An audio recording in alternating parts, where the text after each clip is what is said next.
سورہ ابراہیم کی غالباً آیت ہے کہ آپ کے جو نیک اعمال ہیں، یعنی جن لوگوں نے کفر کیا اللہ سے، آپ کے جو نیک اعمال ہیں وہ راکھ کے پتوں کی طرح اڑ جائیں گے، اس کا کوئی اجر نہیں آپ پائیں گے. تو ظاہری بات ہے کہ ہماری بھی ایک اپنی میتھڈالوجی، اگر ہم ریشنل چیز کو فالو کریں اور اس سے علم حاصل کرنے کی کوشش کریں، سمجھنے کی کوشش کریں، تو اس سے کسی اور نتیجے پہ نکلیں. کیونکہ جو ابھی آپ نے کہا کہ جتنی بھی آپ نے جو لکھاری کی کتابیں پڑھی، قرآن شریف پڑھیں، تو اس کے اندر سے آپ جو نتیجہ نکالتے ہیں، آپ مجھے چیلنج کریں کہ اس سے وہ ڈفرینٹ ہے، کیونکہ آبویسلی بلیک اینڈ وائٹ چیزیں نہیں ہوتی.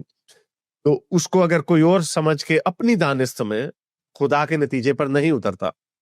لیکن وہ اب میں اچھا کام کرتا ہوں، میں نے کبھی کوئی کسی کا حق نہیں مارا،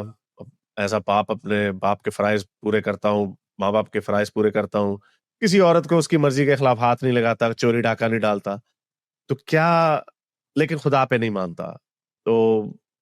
کیا میرا پھر جہنم میں بننا جائز ہے؟ یا میری کھال کو ادھاڑنا اور پھر دوبارہ اگانا اور وہ تشدد کرنا، بڑا سیٹسٹک قسم کا جو تشدد جو بیان کیا گیا، یا وہ کرنا ضروری ہے؟ جی، اس کا فیصلہ قیامت کے دن اللہ تعالیٰ کریں گے. جس اللہ کو میں جانتا ہوں، میں یہ سمجھتا ہوں کہ اس کا یہ بنیادی وصف ہے کہ وہ کسی انسان پر ظلم نہیں کرے گا، اور اس نے قرآن مجید میں یہ بتا دیا ہے کہ میں دنیا میں تمہیں بھیجنے کے بعد جو تمہارا امتحان کروں گا اور جس کی بنیاد پہ جزا و سزا ہوگی، وہ تمہارے علم کی رعایت سے ہوگا. لِيَبْلُوَكُمْ فِيمَا آتَاكُمْ، جو کچھ تمہارا علم ہے، جو کچھ تم سمجھ چکے ہو، اس کے اوپر میں تم سے سوال و جواب کروں گا. اور اگلی بات اس نے کی ہے کہ تم تک اگر کسی پیغمبر کی بات پہنچی بھی نہ ہو، سرے سے نہ پہنچی ہو، اور تم شرک کو اختیار کر لو، تو اس کو میں معاف نہیں کروں گا. اس کا وہ آرگومنٹ دیتا ہے، وہ یہ کہتا ہے کہ پیغمبر کی بات نہیں پہنچی تو آپ کسی بھی نتیجے پر پہنچ جائیں. آپ مثال کے طور پہ اگنوسٹک ہو گئے، بھئی مجھے تردد تھا، شبہ تھا، یہ کائنات کسی حی و قیوم ہستی نے بنائی ہے، یا آپ کائنات ہی اپنے وجود کو ثابت کرتے کرتے یہاں پہنچ گئی ہے. لیکن جب آپ شرک کرتے ہیں تو اصل میں یہ ایک اخلاقی برائی ہے. یہ بالکل اسی نوعیت کی اخلاقی برائی ہے جیسے میں آج کے دور میں کسی معاملے میں جھوٹ بولتا ہوں، کسی شخص پہ کوئی الزام لگاتا ہوں. شرک میں کیا کر رہا ہوتا ہوں؟ شرک میں یہ کر رہا ہوتا ہوں کہ میں ایک بندے کے بارے میں دعویٰ کرتا ہوں کہ اس نے فلاں آدمی کو اپنا ساتھی، اپنا سبارڈینیٹ، اپنا سانجھی، اپنا ہمسر، اپنا ہم پلہ قرار دے دیا، اس لیے میں اس کو پوج رہا ہوں. تو یہ اصل میں کسی کے بارے میں دعویٰ کر رہا ہوں. تو یہ بالکل ایسے ہی ہے کہ آج میرے بارے میں اگر کھڑے ہو کے سوسائٹی میں کوئی دعویٰ کرے نا کہ بھئی یہ آدمی تو ڈاکو ہے، یہ آدمی تو چور ہے،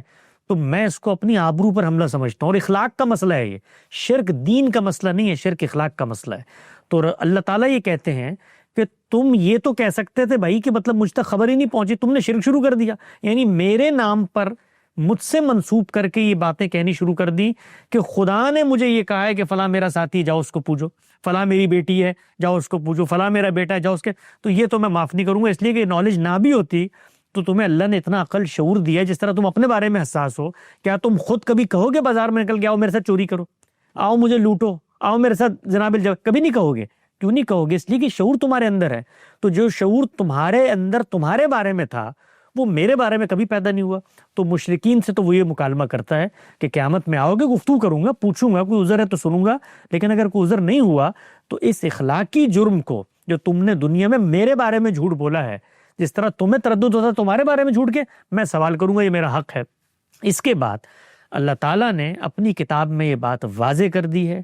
کہ میں قیامت کے دن لوگوں سے ان کے علم کے متعلق سوال کروں گا. میں جس خدا کو مانتا ہوں، اور یہ میں پوری دیانتداری سے آپ سے عرض کر رہا ہوں، میں یہ سمجھتا ہوں کہ قیامت کے دن اگر ان کے سامنے کوئی ملحد پیش ہوگا اور اللہ تعالیٰ اس سے سوال و جواب کریں گے، تو جو کچھ خدا کا دین لوگوں نے سمجھ کر دنیا تک پہنچایا ہے، اس کے نتیجے میں لوگ اسلام پر کھڑے ہوئے، یہ بہت غنیمت کی بات ہے. یعنی قیامت کے دن یہ عذر اگر کوئی شخص پیش کرتا ہے کہ یا اللہ میں تو سوسائٹی میں کھڑا ہوا تھا، مجھے ایک مولوی صاحب نے آ کے بتایا کہ اس کی گردن اتار دو، دوسرا کہتا تھا من سب نبی فقتلوہ، تیسرا کہتا تھا کہ مثال کے طور پہ عورتیں گھر سے نکل کے تعلیم حاصل نہیں کر سکتی تھی، چوتھا کہتا تھا کہ اس کی جی بڑی خطرناک بات کر رہے ہیں آپ حسن بھائی. جو کر رہے ہیں وہ کر رہے ہیں بھائی. اللہ کی کتاب سے بات سمجھی ہے اور اسی کو میں درست سمجھتا ہوں.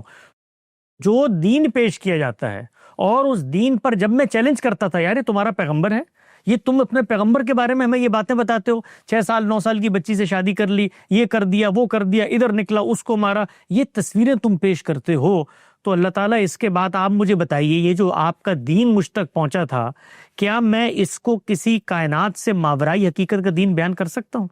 یعنی جس طریقے سے ہمارا مذہب دنیا تک پہنچایا گیا ہے، اس کی جو مس انڈرسٹینڈنگز ہیں، اس کو دین کا نام دے کر، اور جب اس پر اعتراض کیا جاتا ہے تو ہم لوگوں کو مارنے دوڑ دیتے ہیں، یعنی ان لوگوں کی چمڑیاں ادھیڑ دیتے ہیں، ان پر گستاخی کے فتوے لگاتے ہیں، ان کی جان مال آبرو کے در پہ ہو جاتے ہیں، گفتگو پر مکالمے پر۔ بطور مسلم امہ کے ہم کبھی آمادہ نہیں ہوئے، ہم نے کبھی مذہب کا مقدمہ اس کے شعور، اس کی عقلیت کی بنیاد پر جو استدلال اس نے بیان کیا ہے، خود قرآن تو مکالمہ کر رہا ہے، گفتگو کر رہا ہے، مشرکین کو، منکرین کو کہہ رہا ہے اسارات من العلم ہے تمہارے پاس تو لے آؤ بھائی، یہ پیغمبر موجود ہے، سوال کرو، اس سے ہم جواب دیں گے۔ تو اگر آج کے دور کے ملحدین جاتے ہیں قیامت میں، اور جس خدا کو میں مانتا ہوں وہ انصاف کے ساتھ معاملہ کرتا ہے، جو مذہب خدا کا آج پہ خدا ان سے پوچھے گا، ہر چیز کا سوال ہونا چاہیے، وہاں خدا کو یہ سوال کرنا چاہیے، میں پابند تو نہیں کر سکتا، لیکن عقل یہ کہتی ہے کہ پوچھا جانا چاہیے، بھائی اتنے بڑی حقیقت کے انکار پہ تم جا رہے تھے، کبھی میری کتاب بھی براہ راست کھول کے پڑھی؟ تو آپ آگے سے کہیں گے جی میں نے پڑھی تھی لیکن بخاری میں لکھا تھا، تو اللہ میں بھی آپ سے پوچھیں گے نا کہ بخاری میری کتاب تو نہیں ہے بھائی، تو تم نے بخاری پڑھ کے میرا انکار کیوں کر دیا؟ یا خالد بن ولید جو ہیں وہ زمین پر اگر کوئی صحابی تھا، اس سے غلطی بھی ہو سکتی ہے،